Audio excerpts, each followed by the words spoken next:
नमस्कार दोस्तों, मैं हूं शंभू और आप सभी का स्वागत है एसेट कंपाउंडर एकेडमी में। आज हम लोग जानेंगे एसेट, इक्विटी और लायबिलिटीज़ के बारे में। एसेट क्या होता है, इक्विटी क्या होता है और लायबिलिटीज़ क्या होता है।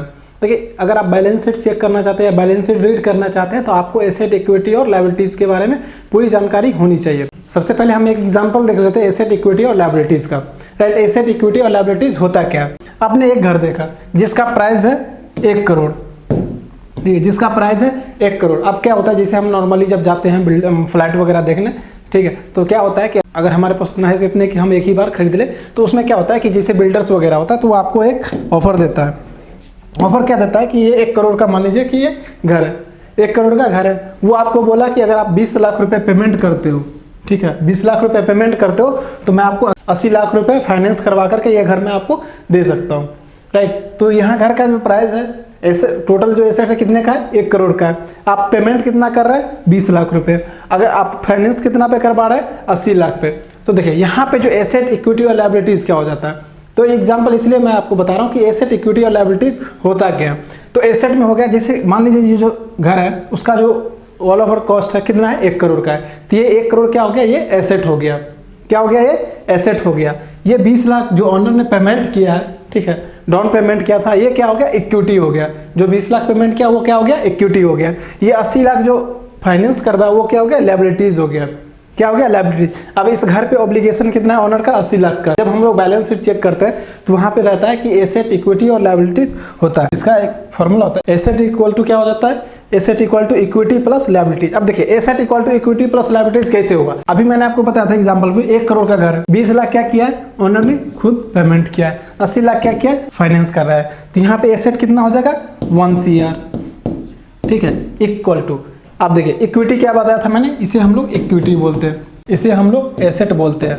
ये जो फाइनेंस कर रहा है इसे लायबिलिटीज बोलते हैं, इसे हम लोग लायबिलिटीज बोलते हैं। यहाँ क्या है फॉर्मूला, क्या, asset equal to equity plus liabilities. हमेशा जो एसेट का जो इक्वल होगा वो इक्विटी प्लस लायबिलिटीज ही होगा, ठीक है। तो 1 करोड़ का जो एसेट है इसमें इक्विटी कितना है, 20 लाख का है, प्लस लायबिलिटीज कितना है, 80 लाख का है, ठीक है। ये 80 लाख और 20 लाख दोनों 1 करोड़ हो गए, ठीक है। तो यहाँ देखिए कि एसेट इक्वल टू क्या हो गया, इक्विटी प्लस लायबिलिटी। इसी तरह से जब हम बैलेंस शीट चेक करते हैं किसी भी स्टॉक्स कंपनी का, ठीक है, तो वहाँ पे asset equal to equity plus liabilities हमें देखने को मिलता है। जितना एसेट रहता है उतना ही इक्विटी और लायबिलिटीज को हम ऐड करते हैं तो वो उतना ही अमाउंट आपको दिखेगा। अगर डिफिनेशन के तौर पर देख लें तो एसेट क्या होता है, इक्विटी क्या होता है, लायबिलिटीज क्या होता है। एसेट हो जाता है resources control by an individual और firm that help to generate future cash flow. इसका मतलब हो गया कि ये जो रिसोर्सेज है कंट्रोल करता है एक व्यक्ति के द्वारा, इंडिविजुअल, फर्म, किसी व्यक्ति के द्वारा या किसी कंपनी के द्वारा। फर्म का मतलब हो जाएगा यहाँ पे कंपनी के द्वारा, to generate future cash flow, future में जो कैश फ्लो जनरेट होगा उसे हेल्प करने के लिए। अब देखिए लायबिलिटीज हो जाता है obligation of an individual firm, किसी भी कंपनी पे जो ऑब्लिगेशन है। अभी मैंने अभी एग्जांपल के तौर पे बताया था कि जैसे आपने फ्लैट लिया था तो आपने 80 लाख का फाइनेंस करवाया था, तो वो आपके ऊपर जैसे उस फ्लैट पे ऑब्लिगेशन हो गया, आपके ऊपर जो फ्लैट का ऑब्लिगेशन हो गया 80 लाख का। जब कंपनी वगैरह स्टार्टअप होता है तो जो लोन वगैरह लेता है उसे हम लोग लायबिलिटीज बोलते हैं। इक्विटी हो गया residual ownership claim of an individual firm on the asset. जो भी एसेट है उसमें जो ऑनरशिप द्वारा क्लेम किया हुआ इंडिविजुअल फर्म है, ठीक है, जो भी पेमेंट करते हो, जैसे कि मान लो कि अगर आप 1 करोड़ का आपने लिया था घर, ठीक है, तो जो 20 लाख आपने पेमेंट किया था तो उसे हम लोग इक्विटी बोलेंगे, उसे हम लोग इक्विटी बोलेंगे। अब देखिए इसको ना एक्सपेंड किया गया एसेट, इक्विटी और लायबिलिटीज को, एसेट, इक्विटी और लायबिलिटीज को। देखिए एसेट में क्या होता है, 2 तरह का होता है, एक होता है करेंट एसेट, एक होता है नॉन करेंट एसेट। राइट, इसी तरह से इक्विटी में क्या होता है कि ये एक इक्विटी शेयर कैपिटल होता है, इसको 3 पार्ट में बांटा गया। इक्विटी शेयर कैपिटल होता है, रिजर्व एंड सरप्लस होता है और प्रीफर्ड इक्विटी होता है। लायबिलिटीज भी 2 तरह का होता है, करेंट लायबिलिटीज होता है, एक नॉन करेंट लायबिलिटीज होता है। तो सबसे पहले हम लोग देखते हैं एसेट, ठीक है। तो एसेट में हो जाता है करेंट एसेट, एक होता है नॉन करेंट एसेट, एक होता है करेंट एसेट, एक होता है नॉन करेंट एसेट। तो अब सबसे पहले हम एसेट में देखें, करेंट एसेट में क्या सब आता है। करेंट एसेट में आ जाता है जो इन्वेंट्री, मान लीजिए अगर आप कोई कंपनी खड़ा किया, ठीक है, उस कंपनी में जो प्रोडक्ट बनता है, जो मार्केट में जाता है, जिसे बेचने के बाद उस कंपनी को पैसे आते हैं, ठीक है। उसे बेचने के बाद जो कंपनी के पास जो अर्निंग आता है, जो पैसे आते हैं, उसे हम लोग करंट एसेट बोलते हैं। करंट एसेट क्या होता है कि वो 1 साल के अंदर में जो पेमेंट हमें आता है उसे हम लोग करंट एसेट में रखते हैं, ठीक है। नॉन करंट एसेट हो जाता है, जैसे मान लीजिए कोई कंपनी खड़ा करने क्या होगा, सबसे पहले आप जमीन खरीदोगे, कंपनी के लिए जमीन खरीदोगे, फिर वहाँ पे बिल्डिंग बनेगा, मशीनरी लगेगा, तो ये सब क्या हो जाता है, नॉन करंट एसेट हो जाता है, जो 1 साल बाद जिससे पेमेंट आपको, जब भी मान लीजिए कंपनी अगर शिफ्ट हो रहा है या कंपनी बंद हो रहा है या कंपनी का वो जो प्रोसेस है बंद हुआ, तो क्या हो जाएगा कि वो जो सामान है, जैसे ज़मीन है, बिल्डिंग है, मशीनरी है, ये सब अगर बेचता है तो उसे अर्निंग आता है, कुछ ना कुछ अर्निंग तो आएगा, ठीक है, कुछ ना कुछ अर्निंग तो आएगा, तो उसे हम लोग नॉन करंट एसेट बोला जाता है। करंट एसेट में जनरली इन्वेंट्री वगैरह आता है, इन्वेंट्री जो भी प्रोडक्ट बनता है, आईटी कंपनी में क्या बनेगा,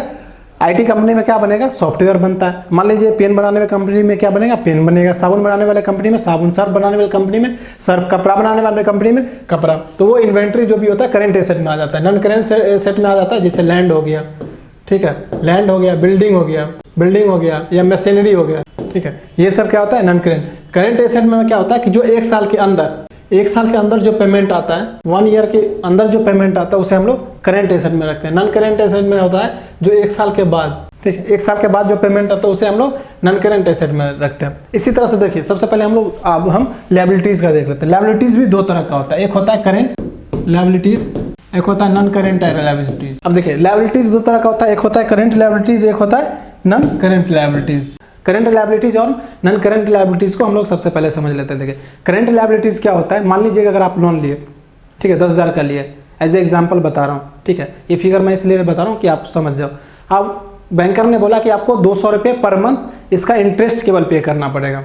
क्या करना पड़ेगा, 200 रुपये इंटरेस्ट, और बाद में जब आपके पास 10,000 रुपये आ जाए आप मुझे 10,000 वापस कर देना, ठीक है।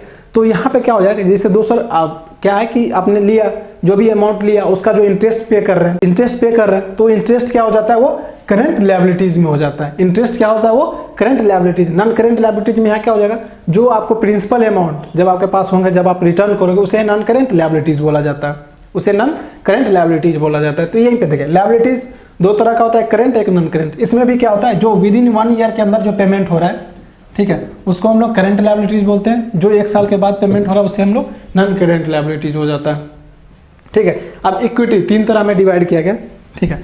एक होता है इक्विटी शेयर कैपिटल, जो इनिशियल फंड होता है,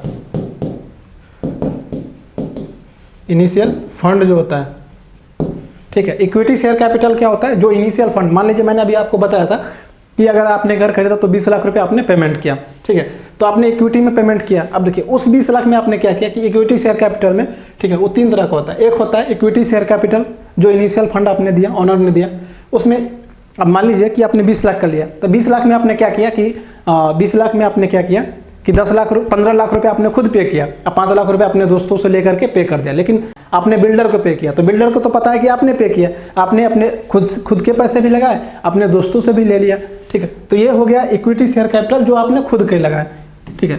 और एक होता है प्रीफर्ड इक्विटी। इसका मतलब होता है जो अमाउंट आपने अपने फ्रेंड या फैमिली, ठीक है, या XYZ किसी से भी लिया हो, फ्रेंड से लिया हो या फैमिली से लिया हो, किसी से भी लिया हो, ठीक है, वो हो जाता है प्रीफर्ड इक्विटी। एक होता है रिजर्व एंड सरप्लस, ठीक है। देखिए, यहाँ पे मैं समझा रहा था इक्विटी 3 तरह का क्यों होता है, राइट। अभी मैंने आपको एग्जांपल के तौर पे बताया था कि आपने 20 लाख लिया। अब देखिए, यहाँ पे क्या होगा कि आपने जैसे 20 लाख रुपये एग्जांपल समझ लीजिए, 20 लाख का आपने पेमेंट किया था खुद, 80 लाख आपने फाइनेंस करवाया था, 20 लाख में क्या किया आपने, जो 15 लाख, ठीक है, 15 लाख आपने खुद पे किया ये, और आपने क्या किया कि 5 लाख प्रीफर्ड इक्विटी, जैसे आपने फैमिली फ्रेंड या किसी से भी ले लिया। तो इसका क्या होता है कि जिससे मान लीजिए कि अगर आप किसी दोस्त से पैसे लेते हो, ठीक है, बिजनेस से, क्या बोलते हो कि आप तुम मुझे मदद करो, हम नेक्स्ट टाइम तुम्हारी मदद करेंगे, ठीक है। तो आपको जैसे पैसे देते हैं तो उसका क्या होता है कि इंटरेस्ट वगैरह पे नहीं करना पड़ता, तो वो प्रीफर्ड इक्विटी हो जाता है, ठीक है। और रिजर्व एंड सरप्लस होता है, मान लीजिए अगर आप कंपनी रन करते हैं, रन करने के बाद 1 साल बाद जो भी अर्निंग आता है, ठीक है, अर्निंग आने के बाद जो आपके पास सारा कुछ डिस्ट्रीब्यूट करने के बाद, सबको पेमेंट करने के बाद, ठीक है, ईएमआई वगैरह अगर लोन चल रहा है तो अगर ईएमआई वगैरह पे करने के बाद, ठीक है, जो अमाउंट बच जाता है कंपनी के पास उसे हम रिजर्व एंड सरप्लस बोलते हैं। जो बच जाता है उसे रिजर्व एंड सरप्लस, या तो कंपनी क्या करेगा, उसे इन्वेस्ट करेगा उसी कंपनी में, या तो अपने पास रिजर्व में रखेगा, ठीक है, रिजर्व में रखेगा ताकि अगर इन फ्यूचर कभी भी जरूरत पड़े तो वो अमाउंट उसे वहाँ पे इन्वेस्ट कर सके, ठीक है। तो इसी तरह से होता है asset equal to equity plus liabilities. Asset हो जाता है करेंट और नॉन करेंट एसेट। इक्विटी में 3 तरह का होता है, equity share capital, reserve and surplus और प्रीफर्ड इक्विटी, ठीक है। लायबिलिटीज भी 2 तरह का होता है, करेंट लायबिलिटीज और नॉन करेंट लायबिलिटीज। तो आई होप आप लोगों को ये क्लियर हो गया, asset equal to equity plus liabilities, asset equity और लायबिलिटीज क्लियर हो गया होगा, ठीक है। नेक्स्ट वीडियो में हम लोग देखेंगे कि बैलेंस शीट कैसे देखते हैं, एसेट इक्विटी और लायबिलिटीज क्यों यूज होता है, ठीक है, बैलेंस शीट में क्या है एसेट इक्विटी और लायबिलिटीज, इसके बारे में हम लोग देखेंगे। तो अगर आपको ये वीडियो अच्छा लगे हो तो लाइक कीजिए, अगर आप नए इस चैनल पर तो सब्सक्राइब करना नहीं भूलिएगा। मिलते हैं नेक्स्ट वीडियो पे, तब तक के लिए धन्यवाद।